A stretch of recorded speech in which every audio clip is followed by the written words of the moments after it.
And we are now live, fellas. Cheers for coming on. Cool. It's good My to see man. you, brother.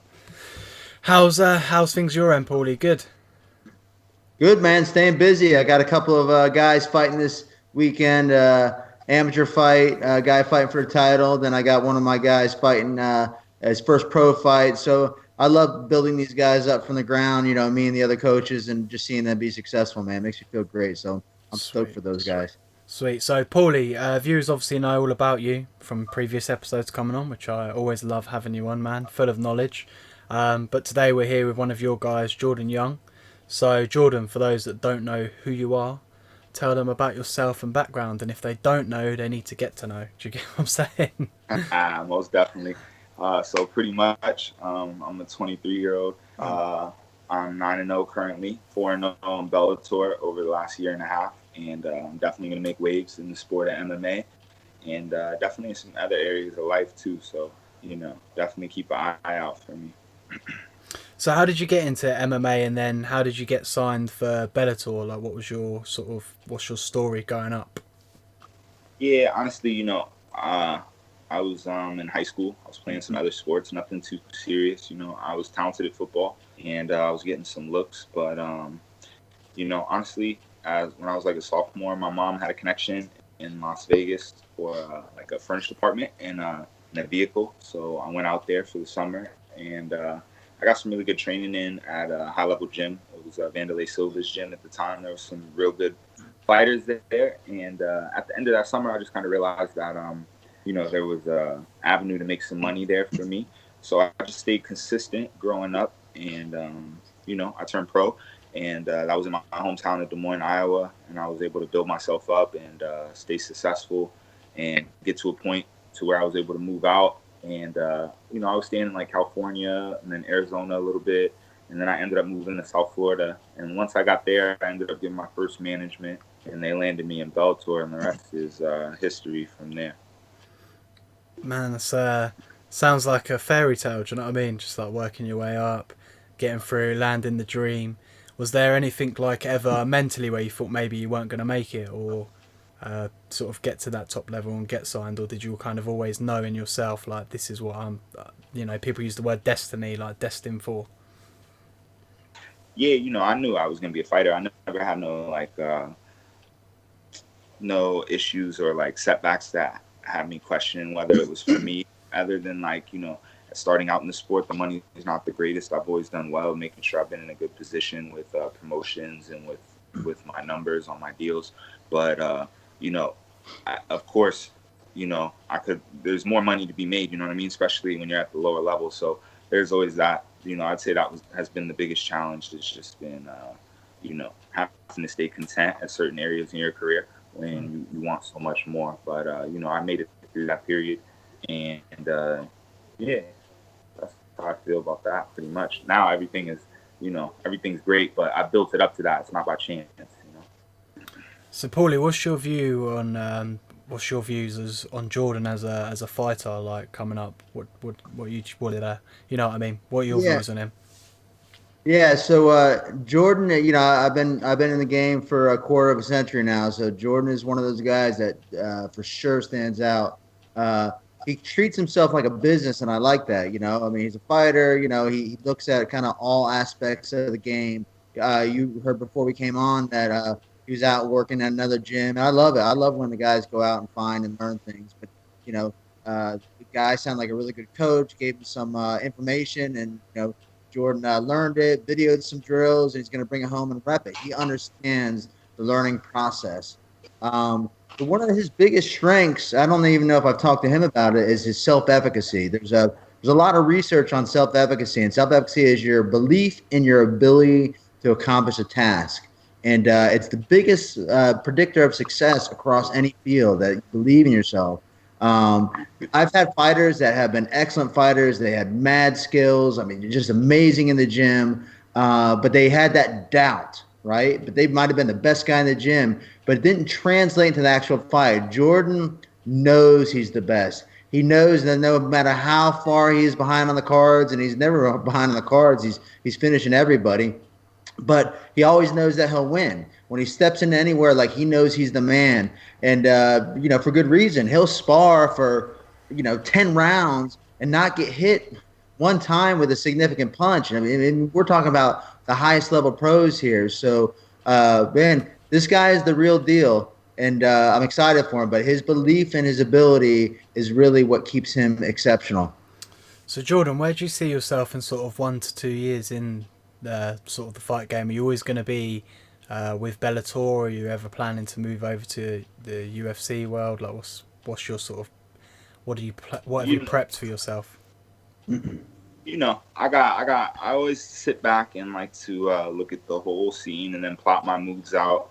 You know, my career can go in many different directions because I love options and I love to explore them and create them. So, I definitely see myself getting gold around my waist, whether this be in the promotion I'm in now or in a different promotion. You know what I mean? I think that the next couple fights are very important, and I think that I'm going to end this year out with one more fight and go into next year in good position, like I have the last few years. And I'm going to plot my moves out as I always do. So I have no exact answer for that, but I do have ideas in my head. You know what I mean? Yeah, so he see again, Jordan's a businessman. He's smart. He has a contract. He's got to see where he's at when that contract's up. My hope for him is that I hope that Bellator is smart enough to keep him around. And I'm sure they're going to want to, and that they're going to pay him right. And there's a reason behind it. My background is in coaching and leadership, and I've heard a bit about the leadership behind both the UFC and Bellator. I was very pleased to hear how Bellator led and managed their employees. They really seem to have a strong culture, and I appreciate that. Whereas what I've heard about the UFC is that the culture can be kind of cutthroat. People are working out of fear, and I don't like that at all. So I want to see good company, get good things, and hopefully they'll stay behind Jordan and give him what he deserves. So. Yeah, I mean, with the UFC, obviously is some. I mean, you've got that like Brock Lesnar shit going on at the moment with DC. Like, it's kind of turning a bit WWE to sell some tickets, and I know I don't really like that idea. Like, it's a fighting sport. Like, let's keep it that way rather than, hey, like let's put on this big charade for the fans. Like, in my opinion, Stipe should be getting another shot at DC. He's broke records, been the champion for fucking so long, and yet they're like, yeah, don't worry, Stipe, you lost. Like, Brock Lesnar's coming back. He's only been doped up to his eyeballs and shit.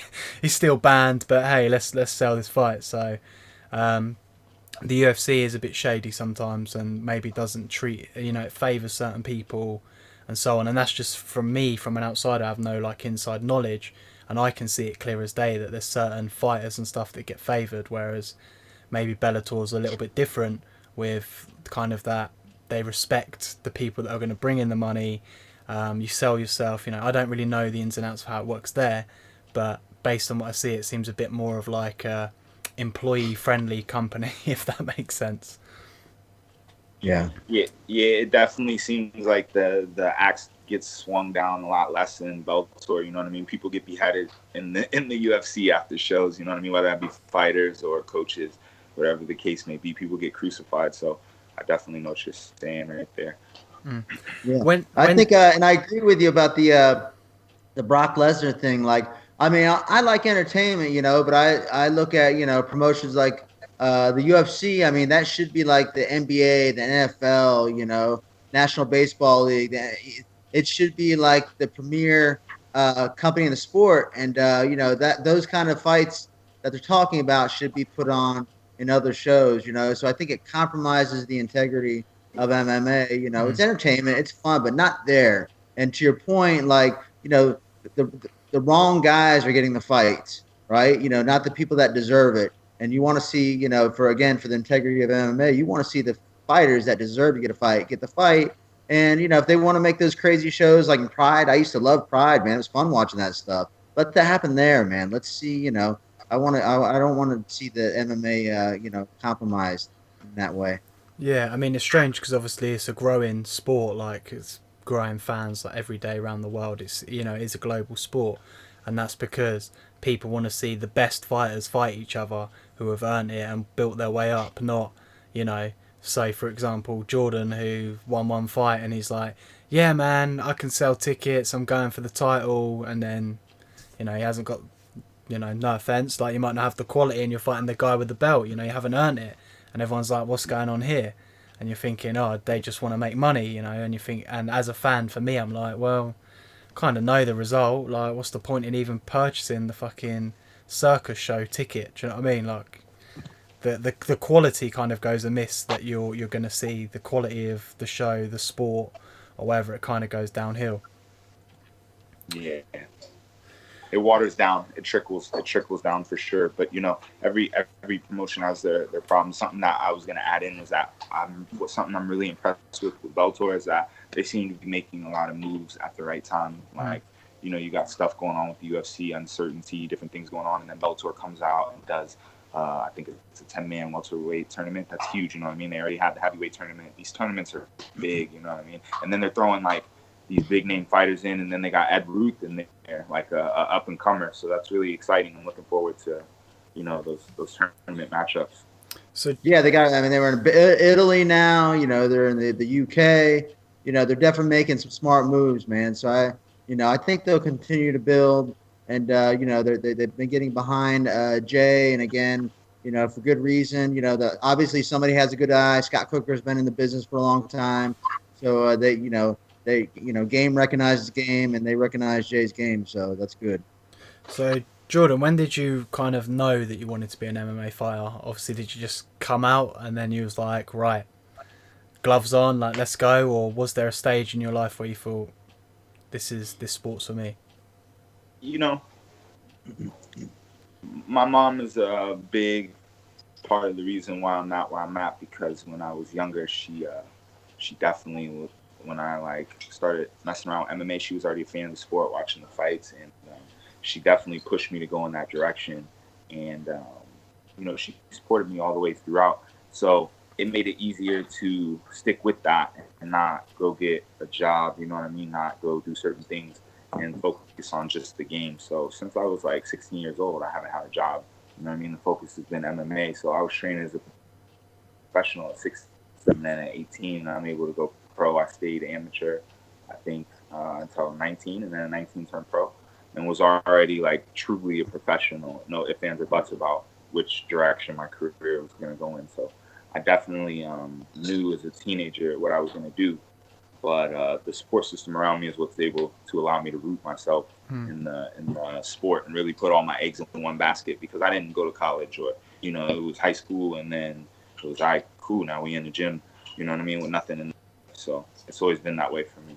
Jay's family's behind him, man. You know, like his girl comes to the gym with him, spends time. His mother and his brother come out and spend time. They cook for him, you know, pre-fight. It's pretty cool, man. You know, he rolls with a deep team, man. There's a lot of people supporting him, man, but he has good family support. So that's another thing that helps accelerate performance. You know, you got the right people around him.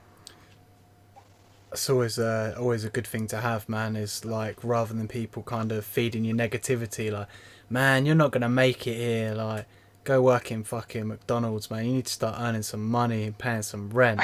Do you know what I mean? It's like, Yeah.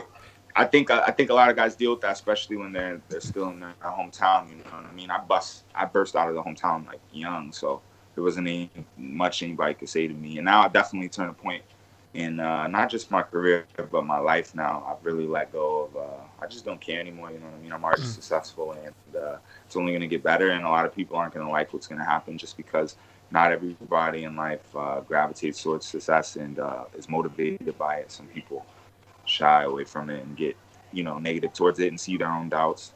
So you know, I feel, you know, when I was just out there in Las Vegas, I had a really good time, and I turned the corner mentally. So I'm excited for what's next in my career. people are going to be seeing little clips and be like, hey man, I used to know that guy. Went to school with him, like hitting you up on It's been that DM. way. I left these people in the dust a long time ago, brother. It's already happening, man. So, Paulie, how have you helped Jordan improve as a fighter? Well, you know, I remember when I said that he was his own businessman. You know, Jay he reached out to me on his own. Like there's a lot of fighters that are ATT is a big gym, and they got a handful of coaches, and he's surrounded by some amazing coaches. Dia Davis works with him on his boxing, or Roger Crawl working on his kickboxing. Mike Brown, his MMA, his grappling's wrestling. Steve Mako. I mean, this guy's got a star of the cast.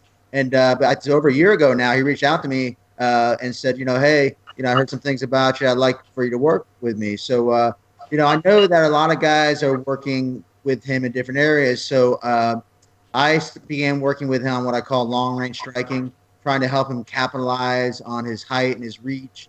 Putting a very specific element to his game, and he already had deep skills. So rather than teach him a whole bunch of new things, it's really about kind of creating some really strong habits that are going to help him in everything else that he does. So basic footwork, getting him to relax his shoulders, getting him to just recognize countering opportunities for him. So again, I've actually had him go with guys and only let Jay throw a jab, and nobody he's not being hit. And I'm talking about high level guys here. So you know that's primarily what we work on, and that way there's not like there's not overlap or there's not conflict in what one coach is showing and mom's showing him. It's very specific what I'm doing. And, Dia works a lot with his boxing, his mid range game is what I call. So, man, he's really getting it from all angles in the right way. And he just went out again to Vegas. And one of the coach gave him some good drills to work on. He's bringing that back. He's got video. We're going to add that piece of his game. So this he's doing it all right, man. He's smart. Yeah, I want to add on and answer that question too, and tell you how Coach Paulie has, helped my game out, because I think that, I have a good read on it. I read his articles on Bloody Elbow, I think. Yeah, Bloody Elbow. So I peeped a couple articles and I was like, okay, this guy's smart. You know what I mean? He's looking at the game a little bit differently than some of these other coaches, because he's breaking things down. Some coaches focus on their area, just boxing or whatever it may be. He was talking about a lot of different things. So I was like, okay, his knowledge is there. And then I saw he was working with some guys in the gym. So I reached out and, like he said, we definitely work on capitalizing on my size and my reach. And, he has some really good tactics as well that extend past just the long range game. And it's good to have a coach on your team that is involved just past, the workout. He wants to make sure the weight's good there in camp. He wants to know, what's going on, anything I could do for you, any advice, anything like this. So, it's good to have coaches that are involved, most definitely. So who's going to be your next opponent? Have you got any ideas? Who you're coming for next? Have you called anyone out? Like, do I get the scoop? Yeah, I'm relaxing right now. Like I'm definitely ready to go back into camp. I'm in really good shape. I didn't take my foot off the brake at all after this fight. I stayed healthy. My body fat percentage is really low. I'm feeling good. So I definitely am ready to get back in and fight. I would like to fight September, October. My management knows that, and they're a really good management team. So we'll see what comes of that in the coming weeks. As far as who I'd like to fight, I don't. It's whatever. I'm looking to get in there and do my thing. And, like I said, I have something plotted out. I have a really nice plan laid out for myself. So I'm just sticking to it. And, I think that really soon you guys will see a matchup that you guys can be excited about. And I'm looking forward to it. Yeah, when he says he didn't take his foot off the gas, that is no lie. We learned a lot in his last performance, and as soon as he came to the back, him and Mike Brown right away were drilling an error, and he corrected the error right away. We got stuck an extra day in California, had a long flight back, but that didn't deter him. Monday, he was back in the gym again, getting right back on it. I mean, he's hungry, man. He is hungry, and he's doing it. He's doing it right. He's got a goal, and he's behaving day to day in a way that's helping him reach that goal. So it's fantastic. I tell you, they fucked up and gave the wrong young nigga money. Let me tell you, I done touched a little bit of money, and the sky's the limit from there. You know what I mean? I like I said, I've turned the corner. So, I know that if I focus, I can make all the money that there's to make in the sport. So that's what I plan to do. So how did you two kind of cross paths in the end? Like, how did you get working together? What's the story there? I mean, he just messaged me, said, "Yo, read about you, read the article about you. Let's work." And I was down at the gym. I think I was working with Brad Pickett or somebody down there, and we just started working. Right away. I don't try to do like show mitts or anything. I go right down to let's get the fundamentals right. Just a couple of basic things that I wanted to work on with him. And he hung in there because that stuff's not fun. It's boring. Nobody wants to work on that crap. But as I said, this guy, he gets it, man. He's putting the work in where he needs to put the work in. So So slid into your DMs. It's sliding in. Nah, it was Facebook. The old people use Facebook. I used the Facebook Messenger. you hurt my feelings about that. And Bellator, old people use Facebook. I didn't even know that. Is that true? Yeah, it JD, was you're on Facebook. Facebook, aren't you? No, no, I'm not on Facebook anymore. I'm gone. I'm too He's cool for young, that he's shit wicked. now. I'm too cool. I'm too cool. So, Paulie, how are you planning to currently help Jordan progress? Like, what things are you looking to do to help him improve now? Because obviously, I know he's young. He's probably not the complete article yet. Are there any things you're looking to put in place to try and help Yeah, him we, up the game? we took a look at some of his for me it's about so you can develop somebody's skills, right? So there's skill development and then there's transfer of skills into the actual fight. So Jay's got a pretty good package, man. There's a lot of things he can do, a lot of skills in his repertoire, but now we got to get we want to transfer most of those into the actual fight because he, to me, what I've seen, he's only shown one third of what he has, maybe a quarter of what he has to offer in a fight. So the MMA world's going to be hurting, man. There's so much more. So I'll be focused on taking everything that's in his bag and getting him to apply that in the actual fight. So that's what we're looking at. I love that. It's just nodding like, yeah, man. That's what we do. The coach tells me, I get it done. It's all good. Jordan? How did you go about sort of your because obviously you won your last fight like via submission, and obviously what kind of thought processes were going through your head in that round? Where did you know kind of that you was going to win that way, or did you just kind of let it unfold and it was just there for the taking? It was one of those frustrating things because I'm a better fighter than him. He was just killing time. You know what I mean? Of course, I got to get my back up off the cage, but it was a situation where I sucked my back to the cage and like you're just holding on to my legs. Anybody else is gonna let go. You know what I'm saying? Like you're not able to suck me off the cage. You're not advancing. You're not passing. You're not punching me.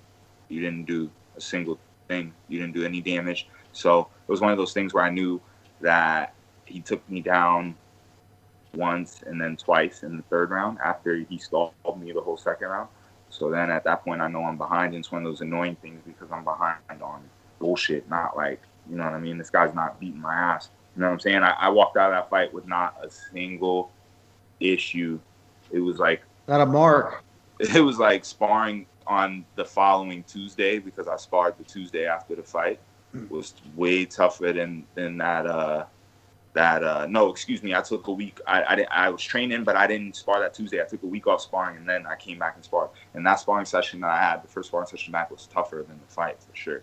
He didn't do anything. So, like I was gonna say though, it was a frustrating thing. Like I'm behind without actually, in my opinion, losing the fight. So it was satisfying to get that victory. And Mike Brown said something that stuck with me after the fight, which was.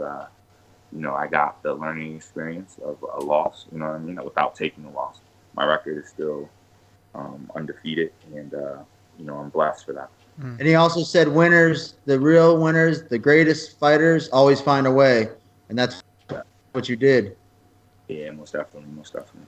So what do you think kind of went wrong for you there, like in the sense of, because you said like you was behind, like losing, you was thinking what is going on, and you're standing there, you're looking at yourself, you're like, and this guy ain't even fucking hurting me. I'm not cut. I'm not even bothered.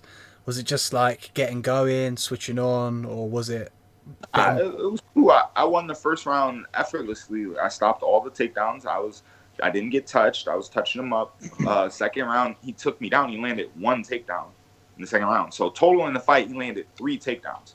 I stopped 5 of 8. I believe that's the numbers. So it's not like, you know what I mean, this guy's throwing me around. You know what I mean? And so Second round, he got one takedown, and like I said, I sucked my back to the wall.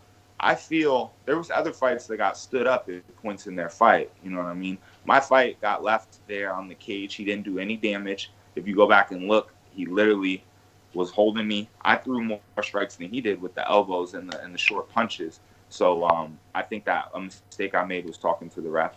Like, he's not doing anything. I say something to the ref. It's like if I go into somebody's job and tell them how they need to do their job. You know what I mean?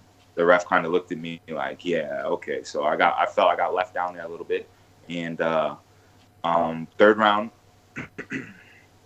like I said, he was taking me down. And, third round is always a dogfight. You know what I'm saying? Like, I feel I'm still young and I'm growing in this sport. And I'm going to get to that point to where I'll be ready for 5-round fights. Not saying I'm not now, but I'm saying you need to grow into that to be a world-class fighter for a 5-round fight. Same thing with the 3-round fight. It's a process. And I feel the third round was just like, it was a little bit of a dirty fight. You know what I mean? We were slippery, we were sweaty, and we were sliding all over the place. And, the most important thing was I got the victory. Nothing I did in the fight was really too off, in my opinion. Yeah. Small details. It's small details. That's what it was. So obviously this kind of is a question for both of you. Obviously, Jordan, you can kind of elaborate a little bit deeper. I'll give it to Paulie first, in the sense of, like, Paulie, what sort of regime are you, like, training regime are you putting Jordan on when you're sort of coaching him or taking him through? What's the processes? What's the step-by-step whilst working together? I mean, we just when I bring him in, we go through a nice warm up. I like him to get very loose. I've been working more with him on spontaneity, right? So rather than calling a lot of combos, I really want to kind of strengthen his neural pathways. Kind of show some stuff out there, and there might be a specific focus. Let's say I'm trying to get him to pivot his back foot a little bit more, right? So I'm looking for that very specific behavior. If you try to focus on too much at one time, it actually accelerates performance or accelerates by focusing on one or two. Have an idea. I don't want to say too much on the podcast, but we know what we're going to work on for this next fight. Very specific things that are going to make him we're just going to send him to another level because we're not going to be able to get away from him. We're not going to be able to report towards him. And again, it's in his repertoire now. It's just bringing it out for the fight. So he's already working on that. He's already deliberately working on certain strategies when he goes to spar. He goes to spar.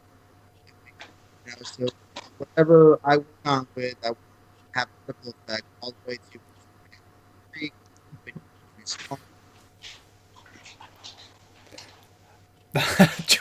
Jordan, hopefully you catch what I'm about to say. Was Paulie's audio breaking up for you? Yeah, just a little bit. I didn't catch. I caught hardly anything, man. That's why I was laughing. I was like, anyone that's, because obviously I do audio version of this on iTunes and Spotify, so people are going to listen to this one bit and be like, what was going on there? So yeah, I don't know what was going on, man. I don't know whether your mic was playing up a little bit, but it's cool. We'll go over it anyways. All right. Oh, there we go. It's better. So Jordan, what's your training regime like? Obviously, because I know you don't just work with Paulie, you've got other guys sort of in your camp and you're sparring and things like that. What's like the day? Give me a day in the life for you. Day in the life with me? Yeah.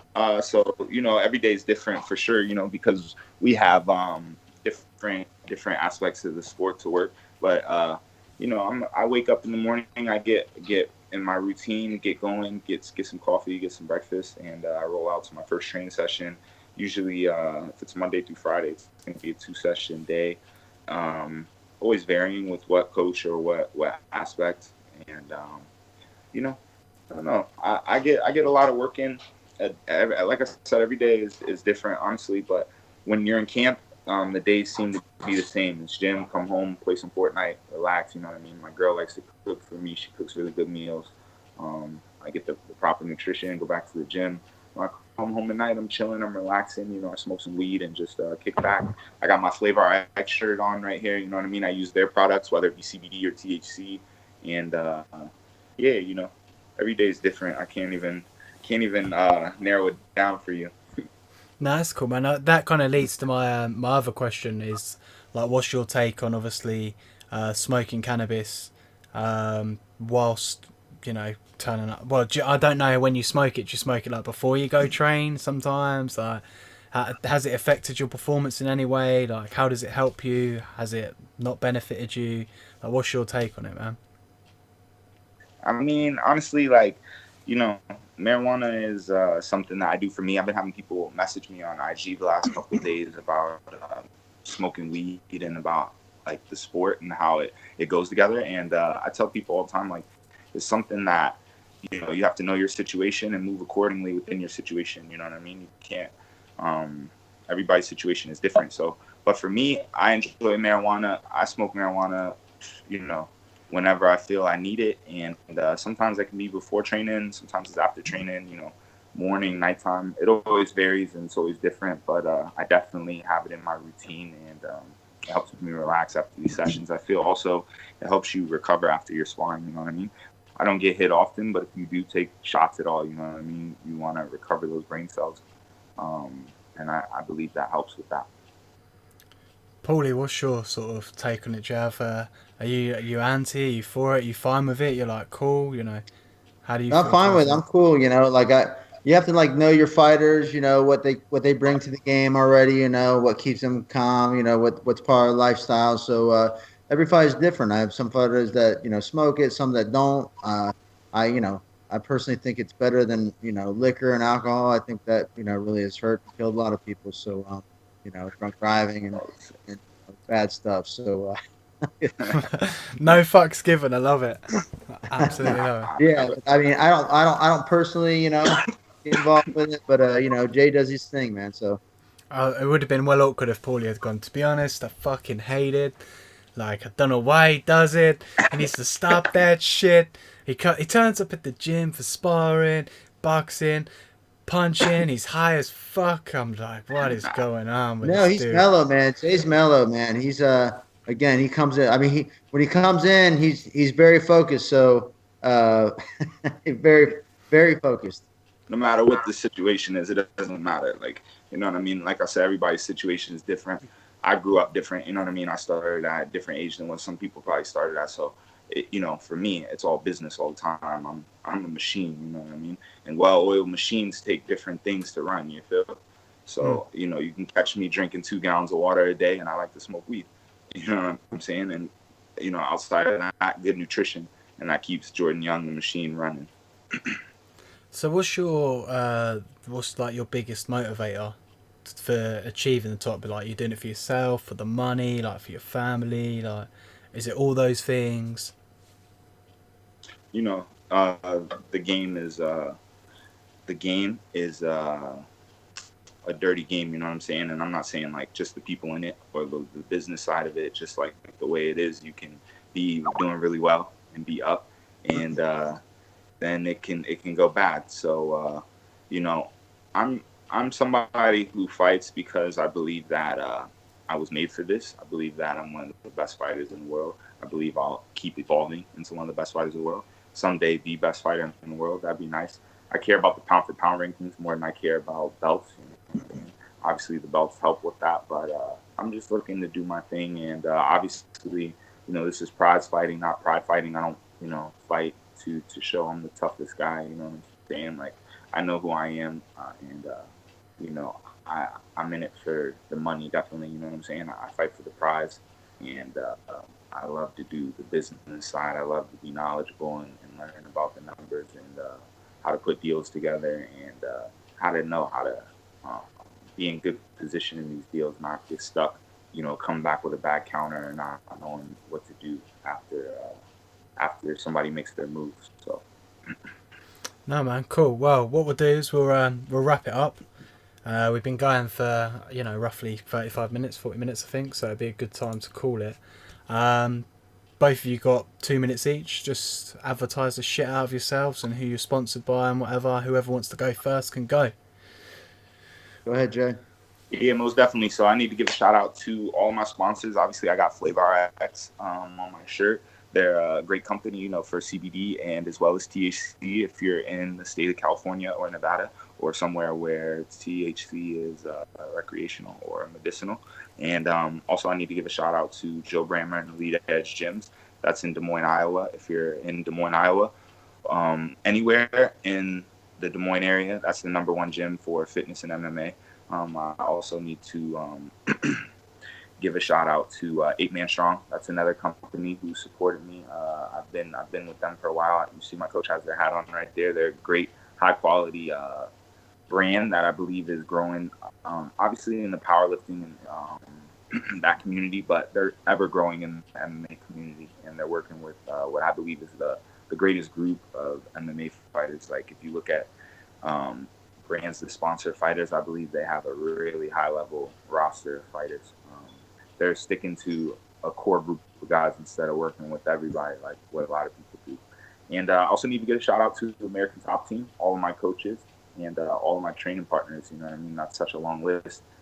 They know who they are, and as we continue to rise up the ranks, hopefully I'll be able to bring them to the light a little more. And I also appreciate you for having me on the podcast.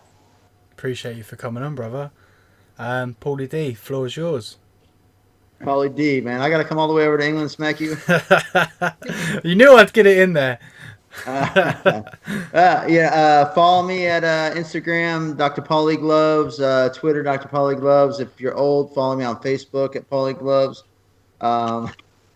Check me out on Facebook. I have a bunch of articles from Bloody Elbow. If you like MMA fight science, just want to give a shout out to my gym, Legacy Martial Arts. Good luck to my fighters this weekend, Quentin Bray and Chris Laforte. And man, thanks for having me on, JB. It's been fun. Cheers. I'll stop with the Paulie D from now on. That was the last one, I promise. Anyways, I'll wrap this up. Chat for 30 seconds off camera if that's cool with you, and then we'll go from there. I'll also put your Instagram links and websites and stuff below. Anything you want me to put in there, I'll put in there. Cheers for coming on, both of you. Appreciate it. Most definitely, my man. Boom.